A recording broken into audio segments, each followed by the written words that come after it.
Given a certain degree of infamy thanks to Charles Darwin, the Galapagos Islands are far less famous for their role in playing host to a tiny, isolated German expat community in the 1930s, living quietly, surrounded by the unending blue of the Pacific Ocean.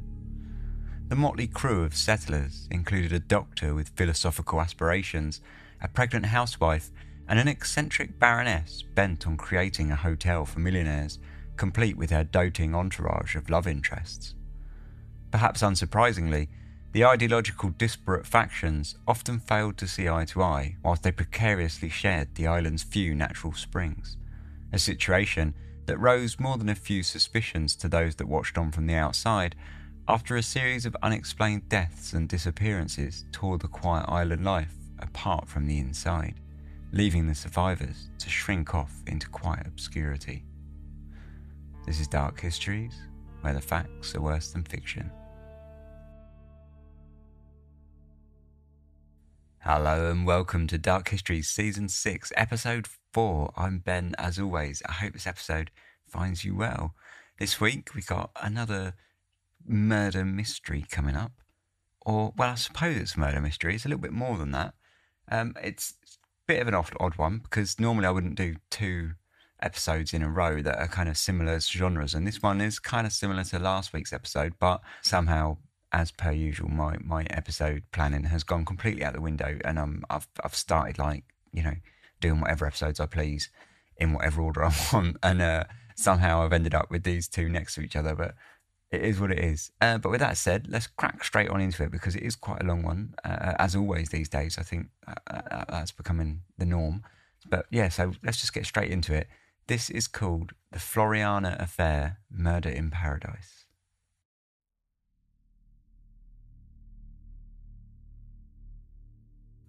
The Galapagos Archipelago, formed from a small cluster of volcanic islands, lies in the Pacific Ocean, 500 miles from Ecuador off the western coast of South America.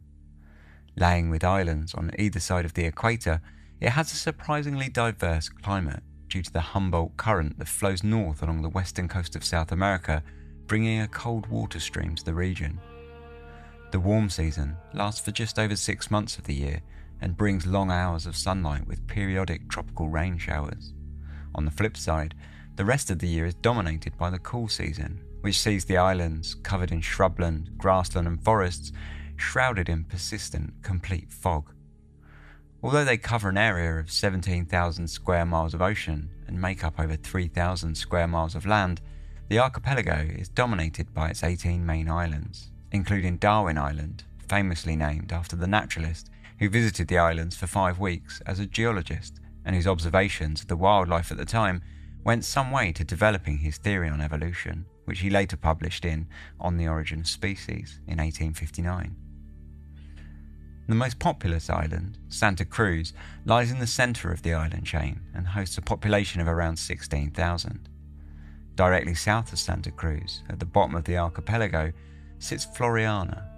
Circular in shape, in the 1920s, it was completely uninhabited, with only relics of those who had come before, a series of caves carved out of the volcanic rock by pirates, and a small tin shack sat deserted in the rather aptly named Post Office Bay, which was named after its curious mailbox, constructed from a barrel that had been painted white and hoisted upon a pole, and had been used by seafarers, predominantly whalers, for hundreds of years, as outgoing ships would drop off their mail to be collected by inbound ships at a later date.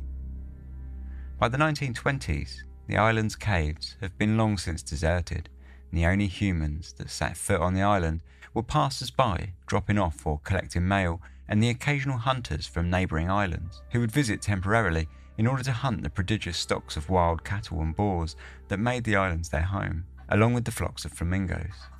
It was, for an adventurous, wannabe castaway, the perfect desert island paradise, at least on paper, which is exactly what a German doctor, tired of society, felt when he read about it in William Beebe's Galapagos World's End, published in 1924, that detailed the naturalist's 20-day expedition to the archipelago in a somewhat romantic style. To Dr. Ritter, the island was the answer to all of his life's woes, an opportunity to get away from the society that he found so problematic, and a nice, quiet retreat where he could author the many works of philosophy that rattled around inside his head. The problem was, he wasn't the only one to have read Beebe, nor was he the only one looking for answers. Germany, since the end of the First World War, had been becoming a progressively difficult place to live for many, especially those in the more rural areas of the country.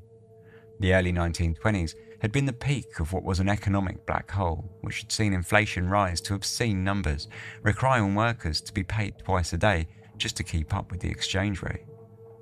Extremists on both the left and the right of the spectrum sought to capitalise on the widespread disapproval, with efforts to overthrow the government from both communists and national socialists only failing due to miscalculation and ineptitude rather than any successes from the sitting regime.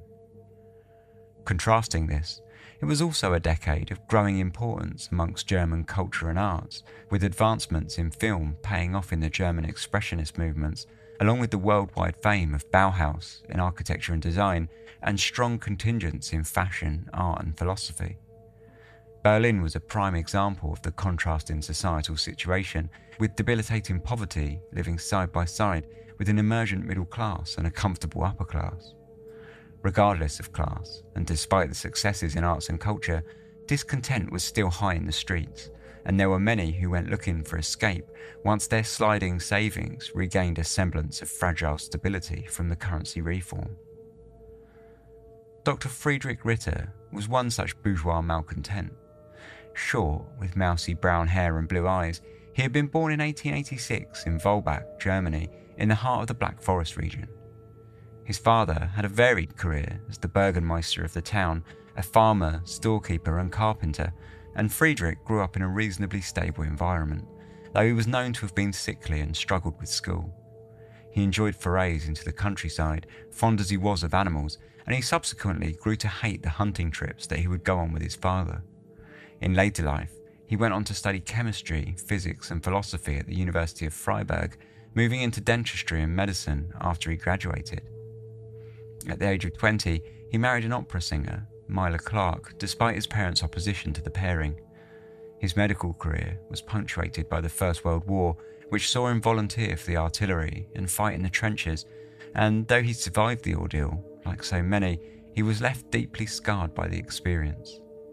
He struggled on to complete his medical studies and upon final graduation moved to Berlin to open his own practice. It was during this period that he met Dora Strauch, a patient suffering from multiple sclerosis who walked with a permanent limp at the Hydrotherapeutic Institute at the University of Berlin where Friedrich worked. Friedrich took an unorthodox approach to curing her illness, pressing the concept that it was all in the mind and that it could be overcome with just a little positive thinking. During her time as Friedrich's patient, the pair discussed Nietzschean philosophy together, a realm within which Friedrich was fully submerged, along with the Taoist works of the Chinese philosopher Lao Tzu, and he told her of how he intended to one day write his own philosophies down that would marry the two, if only he had the time and lack of distraction that such a task would require. The concept of a paradise found in solitude was another of their favourite discussions, and quickly the couple found a romantic plateau where their minds could recline together. At least they found a subject which allowed Friedrich to lecture a wide-eyed Dora for hours on end about the ills of society and of how it ought to be fixed, in a strange teacher-student type relationship that developed between the two. Dora herself had been looking for work as a trained teacher, but finding no jobs available, she instead took a job as a banker and enrolled in a night school in order to pursue a career in medicine. She had married a family friend, a schoolteacher almost twice her age, who she called a very grave, sedate man. She had hoped to make him young again, but was apparently failing and growing tired of her mission, and she now found their relationship at an unfulfilling dead end. Shortly after her discharge from the Hydrotherapeutic Institute, she enrolled as a patient of Friedrich at his own clinic, despite her husband's reluctance. Not one to kowtow to her husband's demands, Dora was a relatively modern thinker in domestic terms. Though her father was a schoolmaster, her parents had raised her with a strong degree of independence, and she now despised the unfulfilling life of a housewife and the expectations that a woman should exist for the comfort of a husband. Both wildly unhappy in their home relationships, Friedrich and Dora began a series of secret liaisons that amounted to an affair lasting for 2 years. the time with which Friedrich spent researching for a place that they could escape to in order to find their coveted solitude. In the same year, William Beebe, an American naturalist, published his book, a lavishly illustrated documentation of his expedition to the Galapagos Islands, mixing science with romance, adventure, and brightly coloured illustrations of exotic flora and fauna. It quickly lit the imaginations of people around the world and became an international bestseller.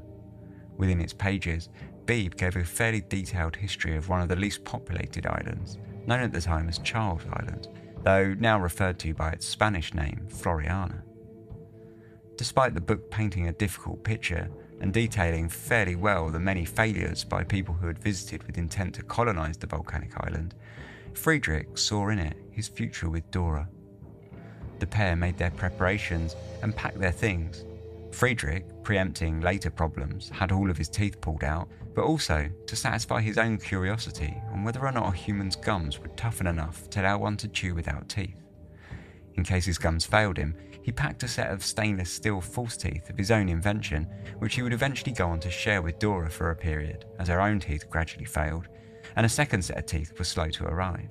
The pair contrived a plan to shack up Dora's husband with Friedrich's wife in order to justify their leaving without any feelings of guilt, and once that small ordeal was out of the way, they shipped off from Amsterdam at 9 p.m. on July the 23rd, 1929, towards the Galapagos. As for the rest of the world, we rejoiced at leaving it behind. Civilization had no illusions for us.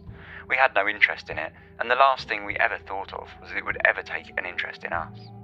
All that we both wanted was to be alone and to break free of the bonds of conventional life. We wanted to try and live a new way, with neither models nor preconceived ideas to help, or rather hinder us. We wanted no advice, and we took none. Our work of discovery, whether it would turn out to be great or small, was to be all our own. It was my conviction that Dr. Ritter's experiment as a way of life would lack validity without a woman. But would I, as a woman, be able to rise to these occasions, which I knew would come and be an acid test by which even two people who felt they belonged irrevocably together must prove the value of their relationship? For all the joy that filled me, I also felt a touch of fear, but I resolved that, come what might, I should be strong.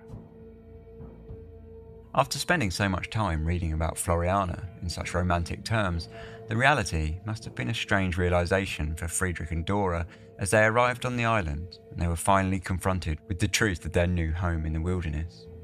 Until now, they had only the images in their minds, gleaned from long hours spent hunched over books in a Berlin library with which to make their plans, and now they felt them decidedly inadequate. They had been escorted to the island of Floriana aboard a fishing boat named the Manuel y Cobos, skippered by a local fisherman, Captain Brune, who operated out of the neighbouring Chatham Island. They were first dropped off at the island's most famous port of Post Office Bay.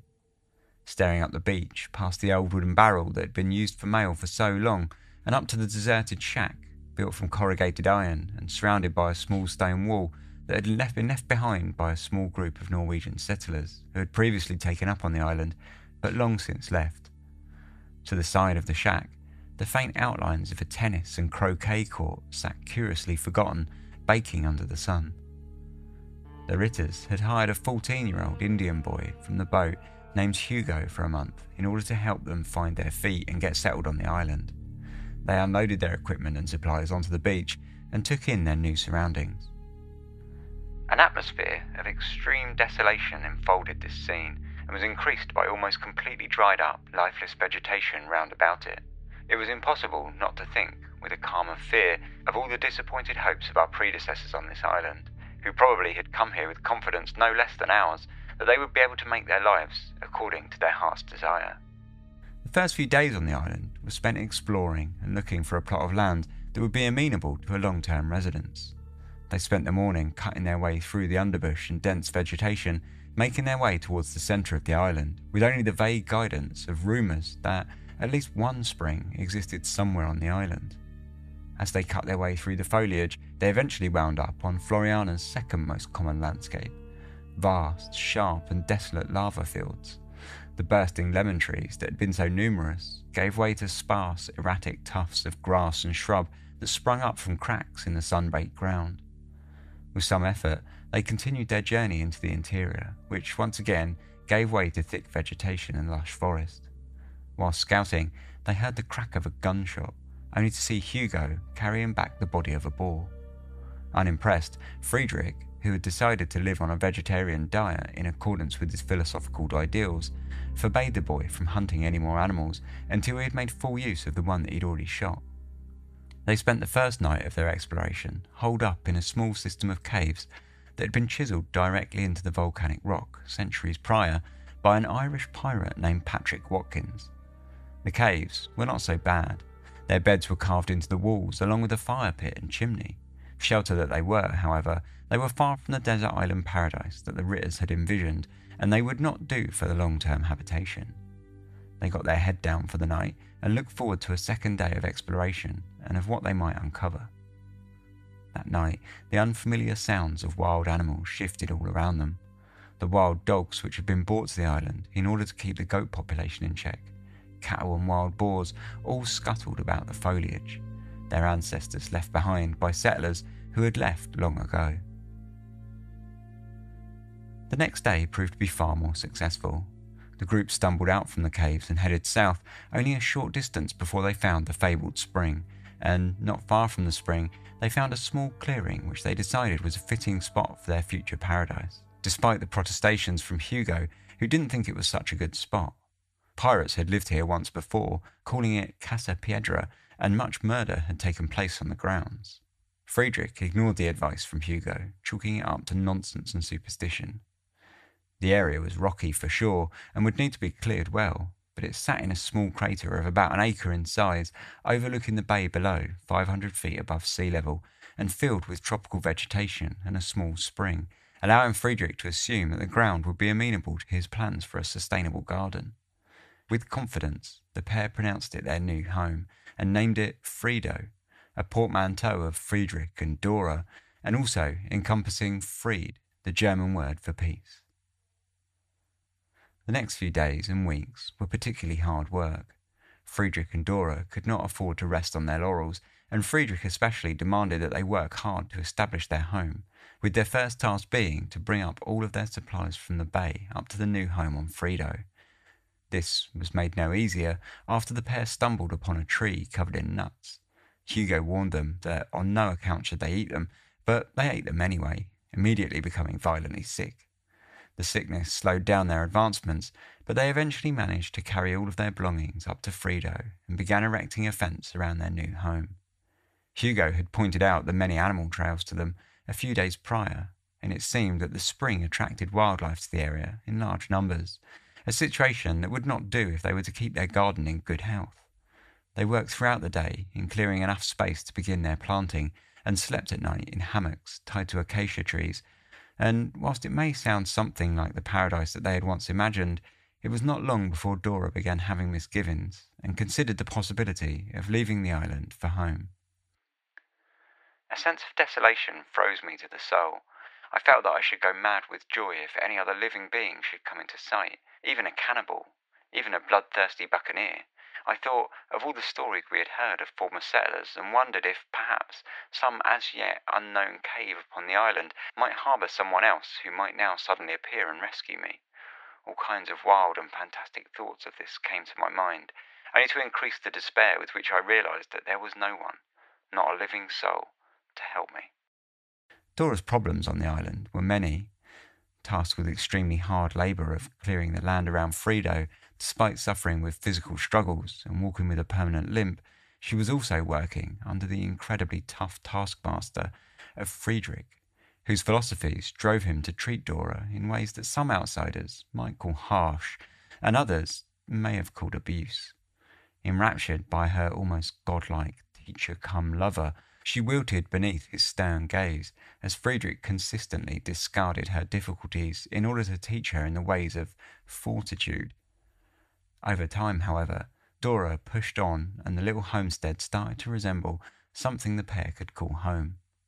By October, their garden, planted in a design by Friedrich that fit with his philosophies, was beginning to show fruit, and a group of Norwegian hunters who had stopped in on the island had promised to drop off some building materials the next time they were passing by. They were also gifted a rifle, some dynamite, and a wheelbarrow, which helped immensely with the job of clearing the volcanic rocks from the crater, and by early 1930 they were fairly well established and able to eat from their Florian garden. Both Friedrich and Dora were sticking to a vegetarian diet that contained no grains, which was down to Friedrich's belief that flower diseases were plaguing civilized society. For breakfast, they ate fresh fruit and vegetables, and then at midday alternated between a meal of 2 raw eggs, bananas and cane sugar sap, and a salty meal of raw greens, root vegetables, and peanut butter. From time to time, they slipped from their strict vegetarianism, though Friedrich always managed to justify it in some way or another. Things were going well enough on Floriana, and then, one day in mid-May, the newspapers arrived on Frido, bringing with them something of a shock when the pair realised that they had somehow made it to the headlines back home in Germany, and then on across the world, where they were called 2 modern Robinson Crusoes. Ritter and his companion are both students of Schopenhauer and Lao Tzu, the Chinese philosopher who advocates exile from the distractions of a mechanized world. They are firm in their intention of carrying out their unique experiment and spending the rest of their lives on the island, though they admit that they get a bit depressed at times. Despite many of the pieces not painting island life in the most flattering of lights, Friedrich and Dora were concerned. Now that the name of their island was out there, they should expect more visitors. It didn't take long for this thought to then be proved right, and quite soon came the arrival of 3 young Germans who took up residence in Watkins Caves, though they just as quickly discovered that they were not cut out for island life, and they left abruptly. An elderly German lady and a consumptive husband were next to arrive, though similarly, they too quickly concluded that island life was not for them, and left after just 1 week. So far, Friedrich and Dora had been relatively lucky and able to keep their island to themselves, which was just the way they liked it. Friedrich grumbled about the visitors, calling them intruders, and refused to have anything to do with them. Dora, on the other hand, may not have said as much in front of the doctor, but in secret it seemed she longed for company and became quite disappointed that none of the visitors had been women of her age, nor decided to stay. One somewhat more permanent member on the island was Captain Brune, the fisherman who had dropped them off at the start of their journey.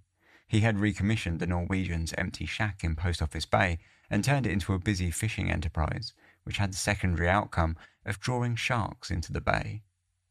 Dora didn't hate this so much, as she found his Danish partner to be most pleasing to the eye, with more than usual good looks. Thankfully, things seemed to settle back down for a while, though they were now visited by more passing boats than before. However, this was not always such a bad thing, as they almost always brought gifts and supplies which Frido desperately needed. As their first year on Floriana turned into their second, Friedrich built a more permanent house, utilising a wooden frame with corrugated iron sheets for a roof and large cuts of sailcloth for walls, and they used a piece of piping to funnel water directly from the spring into the kitchen. It was simple, but it was a step up from their previous home, which had been little more than a tent. Their garden continued to flourish, and Friedrich began writing articles to be sent home and printed in the press. It was, he assured the readers, not for want of fame, but to correct the details in the press that had painted them in a poor light in previous articles, such as the suggestion that the pair walked around naked at all times, an idea that Friedrich deemed preposterous. Dora, for her part, made friends with a pet donkey and named it Burro, which Friedrich did not approve of. However, for once, Dora accepted her supposed failures in this department and continued to enjoy the animal's company all the same. Days passed into weeks and into months, with the only punctuations in time being marked by the arrival of pleasure cruisers and scientists who visited the island now and then. One such visitor was G. Allen Hancock, an American millionaire landowner who had bought up half of LA for a few pennies an acre long before it became Hollywood. On top of his land and property, he was involved in oil, banking, and the railway network, as well as construction and farming. On the 2nd of January 1932, Hancock rolled up to the shores of Floriana aboard his boat, the Valero 3. Aboard the boat was a fully equipped laboratory which he used to fuel his interest in biological research, setting out on expeditions to fill his free time. He landed on the island and visited Frido before inviting Friedrich and Dora aboard his ship for a dinner and music concert the following night. Upon their departure, Hancock adorned them with gifts including a kitchen stove, a shovel, steel traps, coffee, lamp oil, soap, flour, rice, chocolate, cooking oil, and a Winchester rifle and ammunition. Friedrich was unimpressed that Dora was so happy to receive the small pleasures from civilization, such as chocolate and coffee, but equally as frustrated was Dora herself, who had already persuaded Friedrich from bringing a gun to the island, going against their plans as it did to live in harmony with the creatures. One last gift was that of flower seeds, which Dora was keen to grow in their garden. Once more, though, such frivolities rubbed Friedrich the wrong way, and he promptly pulled them from the ground at the first opportunity he could, much to Dora's dismay. Secretly, she considered that he may have been jealous of the attention she gave to the flowers, and thought his attitude similar to how he hated her relationship with Burro, the pet donkey. Naturally, she kept all of these thoughts to herself. The following August brought with it cooler weather, along with the arrival of the first new residents to the island that would make a more permanent fist of things. Heinz Witmer was a middle-aged, respectable-looking German who had fought in the war and never truly recovered from the horrors that he had seen there. His wife, Margaret, was a relatively well-put-together housewife, which disappointed Dora from the start. They had brought their 12-year-old son to the island in the hopes that the solitude and clean air would be helpful to his poor health, as they had been unable to afford to house him in a sanatorium, as the doctors back home had suggested. They decided to move to Floreana after reading Friedrich's accounts in the newspapers, and much to his chagrin, had thought the presence of Friedrich, with his medical background, a great boon, as Margaret was currently pregnant. Friedrich resented this assumption from the start, and to say that the two groups were not getting off on the best foot would be something of an understatement. Margaret thought that Friedrich was showing signs of homesickness with all his questions of Germany, and Friedrich and Dora found the Witmers rather simple, uninterested as they were in Friedrich's philosophies.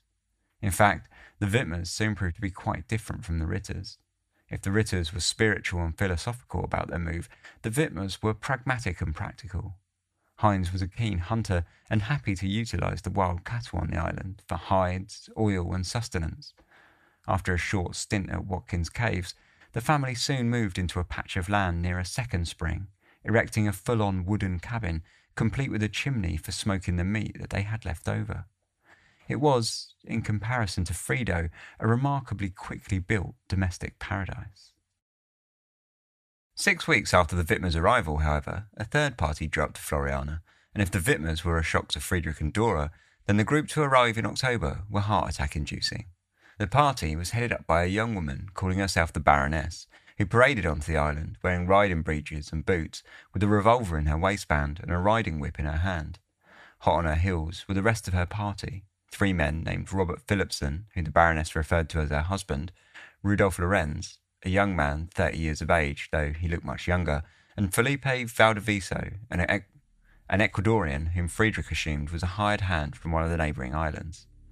As soon as they arrived, Friedrich and Dora noted their large amount of supplies piling up on the beach at Post Office Bay, which included ducks, cows, donkeys, pigeons, rabbits, turkeys, and curiously, a whole load of cement. Friedrich and Dora had been alerted to their presence on the island by Heinz Witmer earlier that morning, when he came tearing into Frido, waving a stack of mail at them and shouting about a Baroness. Much to Ritter's dismay, they found that all of their mail had been opened already, and slowly they managed to coax some sense out of Heinz, enough at least to understand the situation.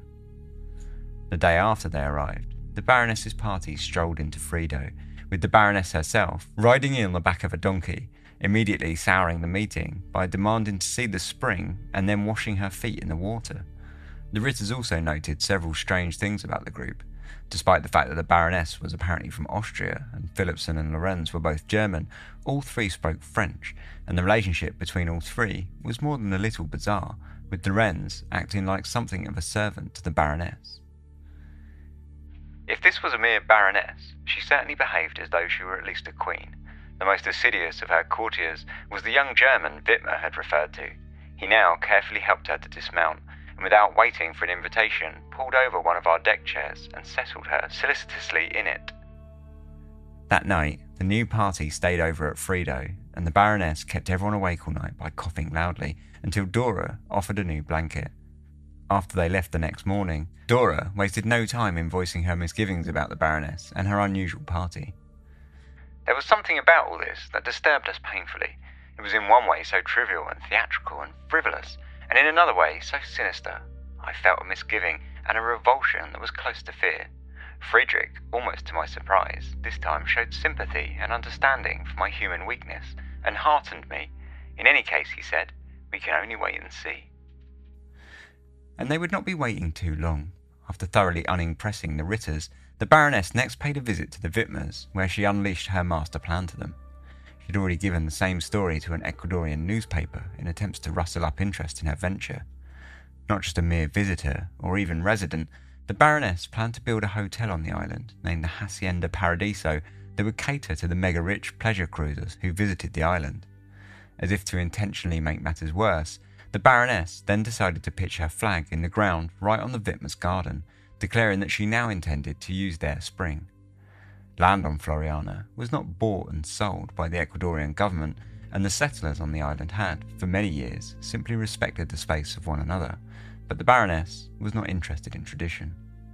In the weeks that followed, she went even further to lay out her assumed position on the island when she took hostage a supply of rice that had been intended for the Witmers and attempted to charge him triple the value for it, as well as declaring to a party of hunters that the island now belonged to her, and if they wished to hunt her animals, then they must pay for the privilege. After the hunters promptly ignored this absurd statement and cracked on with their hunt, the Baroness flew into a rage, brandishing her revolver in the air and threatening to shoot them unless they paid her for their kills. It was, safe to say, a concerning introduction to the island, and Friedrich wasted no time in contacting the Ecuadorian government in an attempt to shut her down at the earliest opportunity. I feel it is my duty as a physician and a man to communicate to you the following. A woman with some men came to visit us, introducing herself as the Baroness. They stayed one night in our house, and the conduct of the lady was not that of a baroness, but of a servant who imagines herself to be a princess. A week later, she sent me a copy of El Telegrafo, translating the article regarding the Baroness and her men. I perceived that the newspapermen have been victims of a terrible joke played on them by a woman in the early stages of paralysis cerebri. I have not examined the woman, but all that I have heard of her confirms my suspicions of a spiritual confusion in the way of megalomania. The adventures of Mr. Estampa shows that this woman is gifted for all crimes. But at this point, the joke ends, and the responsibility of the magistrate begins. It would be an ineradicable disgrace to the Ecuadorian government not to realise the crimes of which the woman is capable, who in her megalomania may take seriously her illusion that the whole island is her own property. Therefore, I ask you to take the proper measures to put this crazy woman under observation in a sanitarium. I have been told that this woman reads all the letters which are left to us in Post Office Bay. Therefore, I ask that you put our letters in the Playa Pietra or entrust them to other persons for us. The Baroness was in fact proven to be quite a publicist, not content in simply advertising her imaginary hotel, which was, by now, beginning to take shape from sheets of corrugated iron, but she also wrote to the press to feed them stories about how she was in the possession of an old map that had put her on the trail of Captain Morgan's lost treasure somewhere in the Galapagos. They were, of course, nothing but wild rumours and fiction, but presumably the Baroness thought that these adventure stories would do well, keeping her in the public eye and promoting the Hacienda Paradiso to her target market in America. In response to their neighbours' hastily built corrugated iron hotel, the Witmers strung a barbed wire fence around their own garden, mainly in order to keep wild animals from their crops, but it did have the secondary effect of separating his own land from the Baroness's. Heinz Witmer also busied himself with the rebuilding of his home, erecting a full-on log cabin complete with stone foundations, fireplaces, separate rooms and chimneys for smoking meat. That Christmas also saw the delivery of Margaret's second child, a son they named Rolf, the first native of Floriana. The birth of Rolf did seem to have a calming effect on all three factions on the island, and they all came together over the new year to give the new baby gifts. Even the Baroness saw it fit to offer the Witmers a gift of a dress for the baby, and when Dora planted a new bed of flowers in the garden at Frido, Friedrich, for once, did not complain. The only person on the island who did not seem in good spirits that January was Rudolf Lorenz, the young German servant of the Baroness, who for some time had been airing his grievances of being treated like a slave to the Witmers in private. Now, after months of being pushed into hard labour by Valdiviso, who it seemed was acting as the foreman for the hotel's construction, was looking more and more sickly by the day. Keen to learn more of the Baroness, the Witmers had used their association with Lorenz to not only comfort the young man in his distress, but also to question him on his mistress. She was, he told them, a former business partner of himself. The pair had run a store in Paris named Antoinette, with the Baroness taking care of the financial books. Eventually, the store was run into the ground and closed due to bankruptcy. Lorenz was quite sure that, despite her claims to have been from a family of wealthy Austrian officials, she had truly learnt her mannerisms from movies and called her a fine actress. This view of the Baroness from Lorenz was fairly revealing, but explained to the Witmers some of the more peculiar tidbits they picked up from the Baroness herself about her past, such as her claims to have been a spy during the First World War and to have married a wealthy French airman whom she had taken her name from, Eloise Baroness Wagner de Bosquet. These stories were actually reasonably plausible compared to some of the claims that she would make later to the wealthy visitors of the islands, such as her relationship with Franz Liszt and Richard Wagner, who she told people were her uncles. The excursions to the Witmers by Lorenz were not overlooked by the Baroness, who, sensing his grievances, barred the young German from visiting both the Witmers and Frido. She also took to locking up his possessions in a cupboard, and at one point banished him down to the Norwegian's empty shack on Post Office Bay after he had fallen ill. Thankfully for Lorenz, Valdiviso's contract was up in January of 1933, and he left the island aboard Hancock's Valero 3, which had returned to visit the island during its latest expedition in order to drop off supplies and for Hancock to meet the Baroness. The visit caused much fuss throughout the island's residents, with much fighting over the usual gifts, and much to Friedrich, Dora and Witmer's alarm, the Baroness placed an order with Hancock, who had found her positively charming, for 400 sheets of corrugated iron and 40 window panes, with which she planned to expand the Hacienda Paradiso.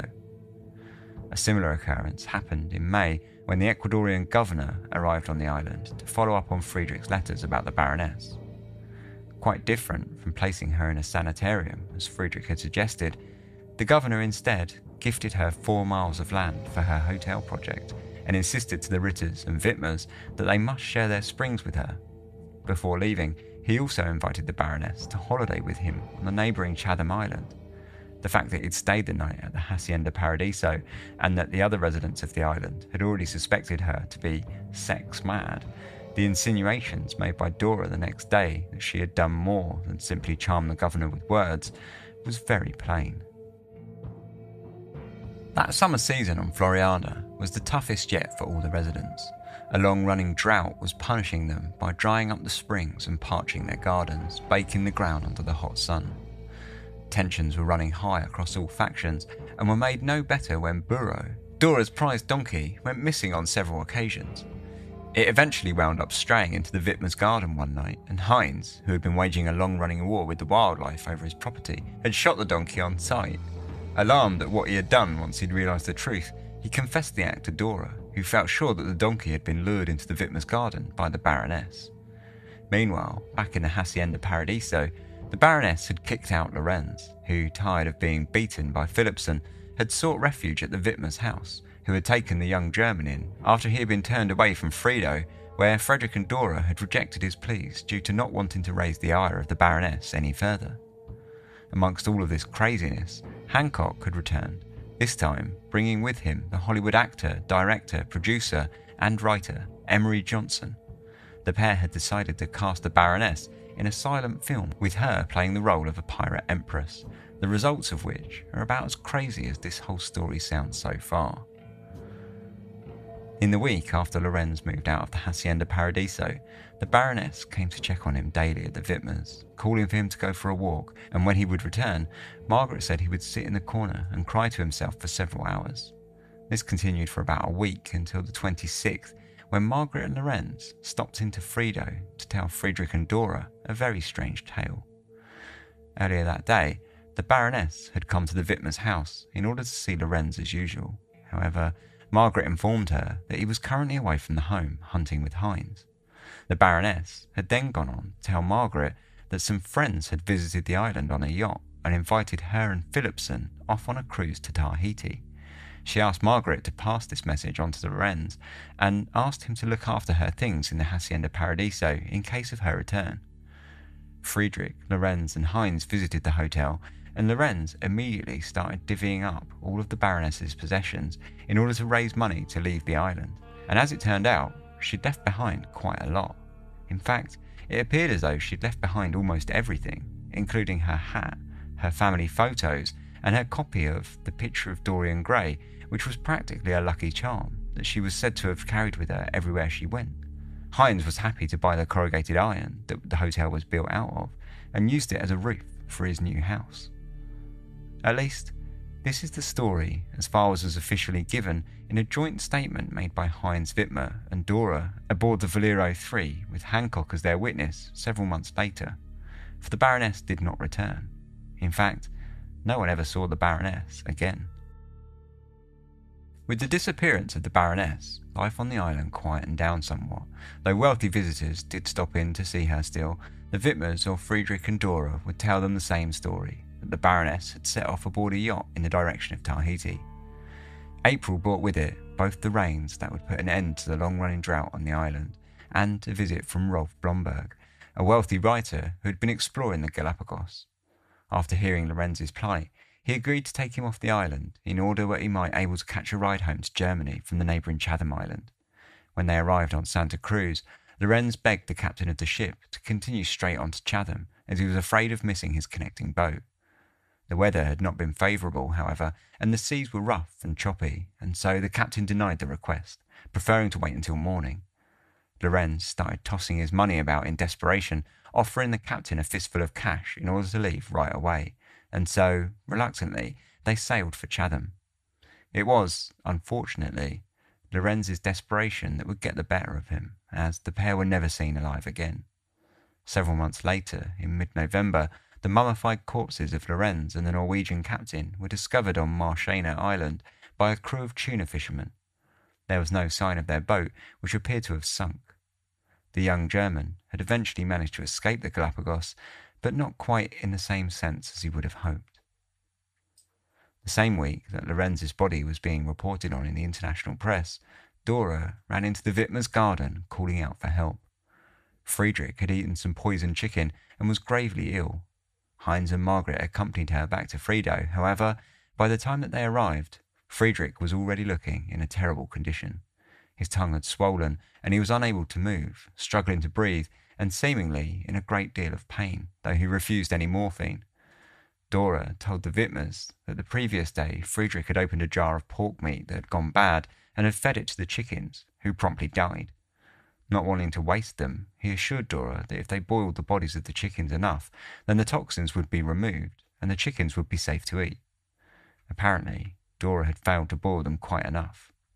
Margaret thought that Friedrich was showing a certain degree of animosity towards Dora, flinching as if to punch or kick her whenever she drew close to him on the bed, and this sense was more or less confirmed in his parting words. As he lay on the bed dying, Friedrich scribbled one sentence onto a piece of paper: "I curse you with my dying breath." Heinz and his son buried Friedrich in a grave on Floreana, fashioning a small wooden cross for a headstone. Dora chose not to attend the burial. Captain Hancock arrived at Floriana on the 4th of December, this time hoping to aid in the formal identification of Rudolf Lorenz and to investigate the rumours of the Baroness's disappearance. He was shocked then to hear that he could chalk up another death to the rising toll when Dora told him of Friedrich's passing. Hancock informed the Associated Press, and within days, sensationalist accounts of the story were winding their way into newspapers across the world. Ritter, Galapagos nudist, dies without telling orgy secrets. US scientists solve death mystery, but Baroness eludes them. Sudden death of a world-famed nudist, solution of an equatorial death mystery, and the strange disappearance of a Baroness Empress was the news flashed from one of the world's loneliest islands today by a party of Smithsonian scientists. Captain G. Allen Hancock, master owner of the exploration cruiser Valero 3, found the maze of mysteries, tragedy and adventure when his scientific party landed on the old convict isle of Charles, 500 miles off the coast of Ecuador. Dr. Friedrich Ritter, self-exiled Berlin philosopher and raw food faddist, who during his 6 years on the lonely island regarded Captain Hancock as his most intimate friend back in civilization, died from a paralytic stroke November 21st. The equatorial death mystery of waterless Marchena Island, where 2 mummified bodies were seen on November the 17th by a tuna clippers crew, was found by Captain Hancock to be a triple tragedy. He identified 2 victims as Rudolf Lorenz, former Parisian of Charles Island, and Trygve Nugrud, Norwegian sailor of Chatham Island. The other was Nugrud's Negro boy helper, whose body had not been found. The strange Baroness, Eloise Bosquet de Wagner, who Dr. Ritter had written Captain Hancock, held a clue to the strange drama, mysteriously left the islands July the 5th with Robert Philipson. Not a word has been heard from the couple for 5 months. Shortly before she vanished, Captain Hancock reported she drove Lorenz from Charles Island, of which she was the self-styled Empress. His pleas of food and water were refused by the Baroness. Without supplies, the Wrens, Nugarud, and the Negro boy sailed in the Norwegians' launch for Chatham Island, 50 miles south from Charles. Storms and probably engine trouble drove them 100 miles to the north, where their bodies were found on the barren, waterless islands of Marchena. Important pages in the tragic story were left blank by the disappearance of the Empress and the death of Dr. Ritter, his mind surging with the turmoil of the isolated island where he had sought peace 6 years ago. The former Berlin dental student died 15 days ago. Hancock stayed on the island for a few more days, acting as journalist to the world's press before departing, along with Dora, on the 7th of December. Dora was intending to return to Germany, leaving the Witmers in charge of Frido, who now found themselves alone on Floreana. While she was aboard the ship, she refused to speak about her time on Floreana, though rumours quickly sparked through the crew that her relationship with Friedrich had slowly turned sour. As the doctors grew more abusive towards Dora, she eventually snapped and killed the doctor and was now fleeing the island. There was also a second rumour swirling that Friedrich himself had had a hand in the murder of the Baroness. All the talk led to the Valero III returning to Floriana to get a joint testimony signed by both Heinz Witmer and Dora, straightening the story out to that of the original, that the Baroness up and left aboard a yacht, much to everyone's surprise. The governor of the Galapagos undertook an official investigation into Friedrich's death, questioning Dora with the aid of an interpreter. Dora, who spoke in German, had her answers translated to Spanish for the governor. However, the translator later admitted to leaving out a good deal of information in order to get Dora back aboard the Valero and home to Germany. Shortly after, the death certificate for Friedrich was signed and stamped, and the matter officially put to bed. Dora arrived back in Germany and later wrote her own account of her time on Floreana, though it's a fanciful version of events in the extreme. She never did manage to get Friedrich's books of philosophy published, though perhaps this was for the best. Waldo Schmidt, an American biologist who had been acquainted with the doctor during an expedition to the islands, said unsurprisingly that Ritter's book is of theosophical leanings, but it is the type of theosophical writing that no one cares to read after seeing the first page or two. Dora passed away in Berlin in 1942. On the 2nd of December, the governor of the Galapagos arrived on Floreana with an armed escort to investigate the Witmers. Before his death, Friedrich had written an article in an Ecuadorian newspaper accusing Heinz Witmer of murdering the Baroness. However, after having an amiable lunch with the Witmers, the governor left satisfied with their story that she had boarded a yacht for Tahiti.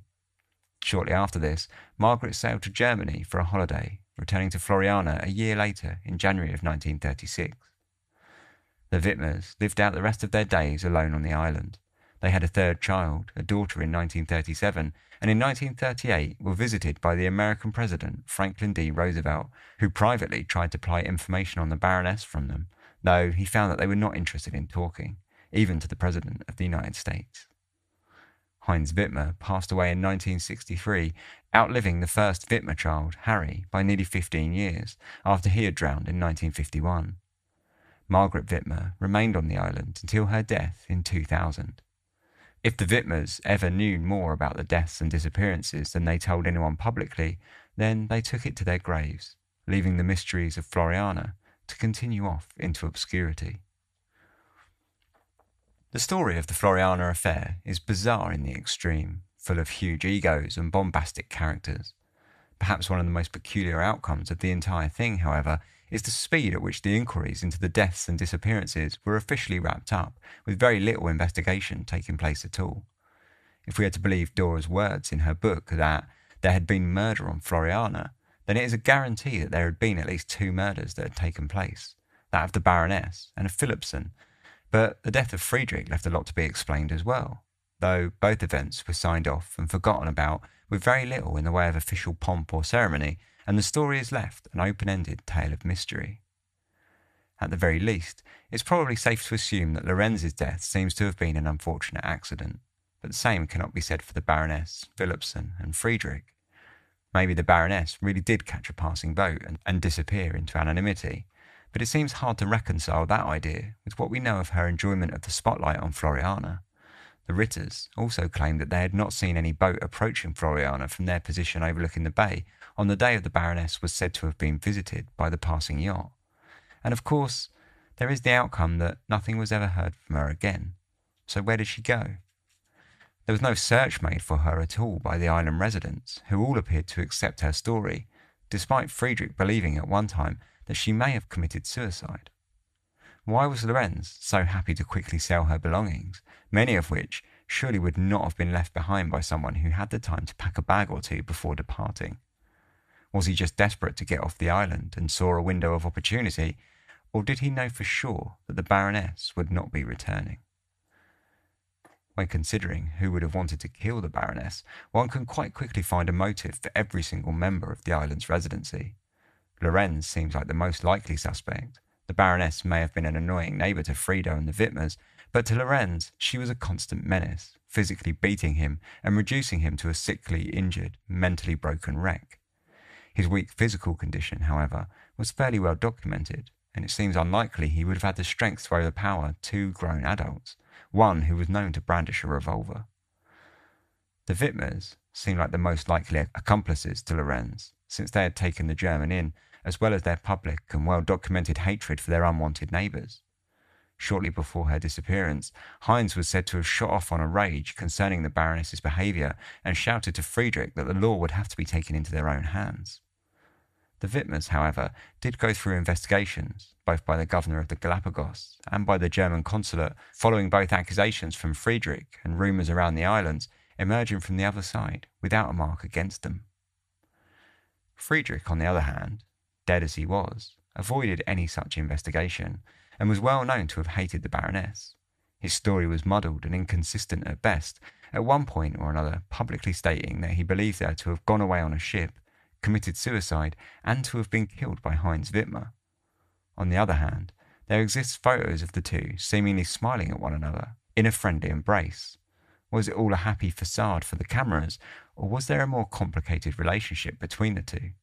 Furthermore, shortly after her disappearance, and when Friedrich supposedly believed her to have committed suicide, he wrote a letter to Captain Hancock saying that he feared for a bullet from the bush, which would not make any sense if he did not think there had been a killer.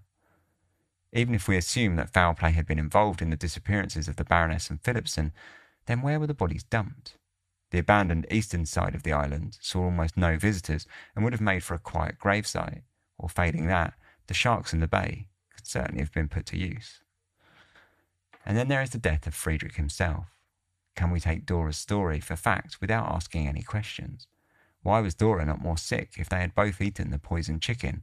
And why had she waited for such a long time until it was far too late for any help before she contacted the Witmers about his sickness? And why had Friedrich's final message been one of such hate? Judging his symptoms from the account of the Witmers, they seem to have been consistent with food poisoning. However, Dora's account of Friedrich's death in her book makes no mention of any spoiled food and instead chalks it up to a stroke, completely contrary to any other account. In fact, Dora's account of his death is almost entirely fictional and either an intense display of denial or complete fantasy in an effort to portray his death as something far more noble and dignified. There is, of course, the obvious accusation following the rumours that Dora had poisoned Friedrich, that their relationship had deteriorated so far and harboured such a level of resentment that Dora, impulsive as she was known to be, took it upon herself to poison her lover. This would have certainly gone some way to explain many of the questions that surrounded the curious deathbed scenes, and would fall in line with all the rumours that quickly erupted from the island that her and Friedrich's relationship had long since turned abusive and difficult for some time before his death. On the flip side, there is the other potentiality that Dora did poison Friedrich. However, it was entirely accidental. Had she just failed to boil the poisoned chicken for a sufficient amount of time, leaving the poison present in the meat? These are, of course, with every member of the island who was alive at the time now sadly having passed away, all questions which stand almost no chance of ever being answered. The Floriana Affair, like so many stories told on Dark Histories, winds up shrouded in speculation, confusion, and the dusty yellowing veil of time obscuring the facts, retrieved for a short time from obscurity, where it inevitably will return.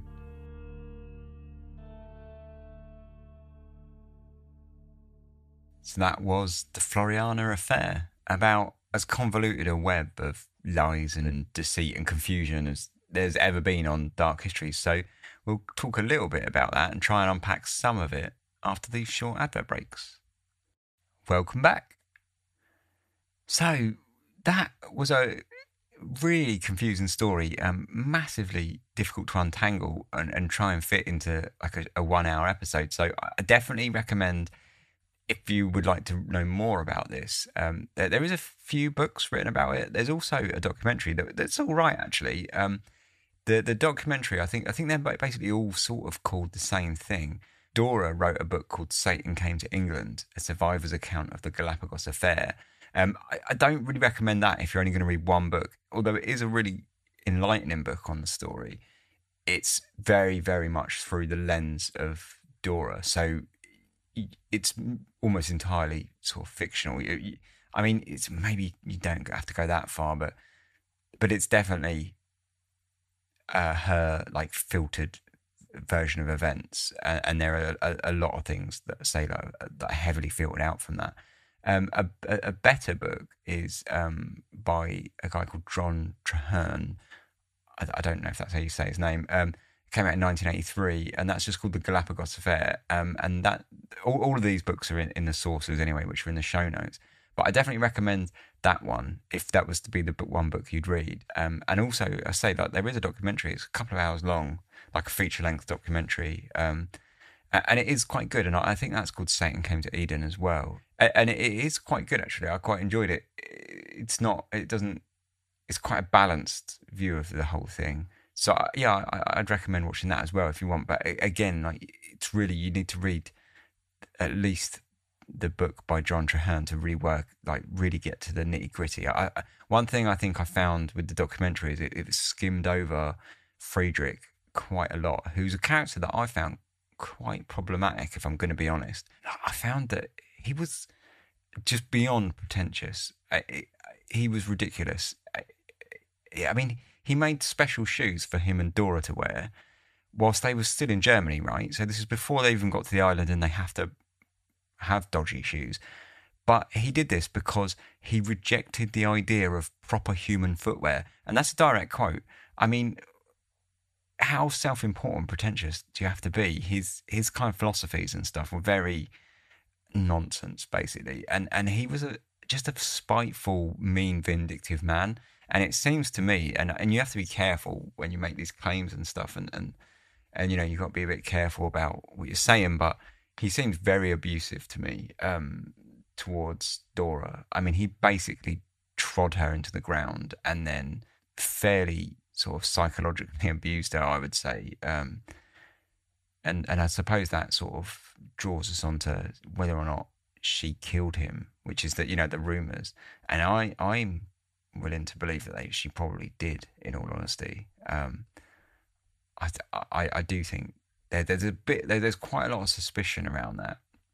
And what's really interesting is the interpreter, when she was being interviewed by the governor, he left out a lot of the information just in order to kind of get the inquiry done and get her back on the boat and back to Germany as quickly as possible. And that's because the people aboard the Valero, the Valero boat, Hancock and such, and they were basically on her side after hearing her story.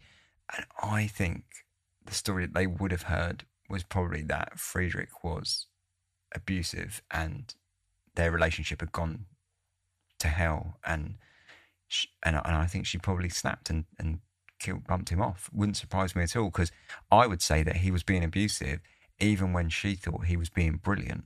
At the very least, you can say he was being mean-spirited and spiteful towards her, and even somewhat resentful, it seemed to me. And she thought he was doing great. If that's the case, then when their relationship went bad, I'm absolutely sure he would have been really horrible to her. So yeah, I can kind of go along with that. I think that's actually the easy part of this whole thing to work out. I think she definitely bumped off Friedrich. The Baroness one is slightly more difficult, because then you look at that and you think, oh, obviously it was Lorenz, right? That's the obvious answer, because Lorenz, again, was being like heavily abused by pretty much everyone in the Hacienda Paradiso. So you think, right, it's bound to have been him. But he was really unwell and apparently like really sickly and weak. I don't think he would have been able to physically take on the Baroness and Philipson. It doesn't make much sense to me. Heinz, on the other hand, seems very capable. He was like basically an adventurer. He built their house. He was hunting on the island. He'd been on the island a long time then, working with his hands and like doing a lot of physical exercise every day. He would have been in some shape, I think. And, he profited out of it because he got all the corrugated iron for his new house. So, to me, I would be pointing my finger towards the Witmers, which are really interesting because they're the ones that ended up on the island by themselves, happy as Larry. But there is a lot of suspicion on it being Friedrich. Friedrich did point to the Witmers and say that he thought it was Heinz. He accused Heinz of doing it, of killing the Baroness at one point. But there is a lot of suspicion that falls on Friedrich and Dora, at least on Friedrich, and Dora sort of being a knowing accomplice. And that gets quite confusing, and it comes down to the fact that their statements don't really match up or at first, the statements between Dora and Margaret didn't match up at all. But then their stories were later changed, and what was given officially did. So, there is some suspicion on Friedrich there as well. But, as far as the official story goes, it was all just wrapped up very fast. To me, that just screams that the governor was basically just thinking, out of sight, out of mind, I don't really care. Basically, everyone had left. It was only the Witmers on the island. Why bother creating a fuss? Just, sign off the death warrant, the death certificates, and be done with it. Like I say, like out of sight, out of mind. I think, to be honest, as far as the governor was concerned, he didn't really care. He just wanted, to do as least work as possible and get on with his day. That's my impression. I just think, he probably looked at it and thought, bunch of foreigners, why do I care? As long as they're not on my island anymore, I'm not fussed. So I think he just more or less signed off on it quickly, and basically everyone got away without having too much scrutiny.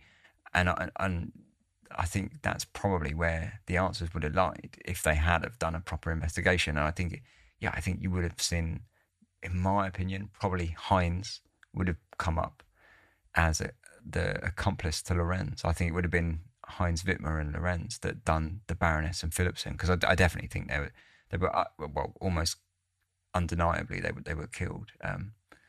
So that's my thoughts. I don't know your own thoughts. If you've got any, you can get in touch with me at contact@darkhistories.com. It's the email. That's also in the show notes with all the other ways that you can contact me across all social media like Twitter, Instagram, Facebook. If you would like to follow me on any of those, that would be great. I'm trying to kind of boost the Instagram at the moment. So if you can find me on there, which is dark_histories, give us a follow. That'd be cool. If you'd also like to leave a review, that would be cool. And all of the ways that you can get in touch with me, I say it's all in the show notes or on darkhistories.com, which has all the links to everything, including all of the social media, the email, and the merchandise store, and the books. And if you want to support in any way, if you'd like to do so, you may do that. There's Patreon, things like that. There's a bunch of bonus content, like years of bonus posts now, and ad-free episodes. So yeah, if you'd like to support, you can. Of course, you're absolutely under no obligation to do so. So anyway, yeah, thanks very much for listening. Be back again in a couple of weeks with the next one that is not going to be a murder mystery. I'll see you in a couple of weeks. Until then, take care. Sleep tight.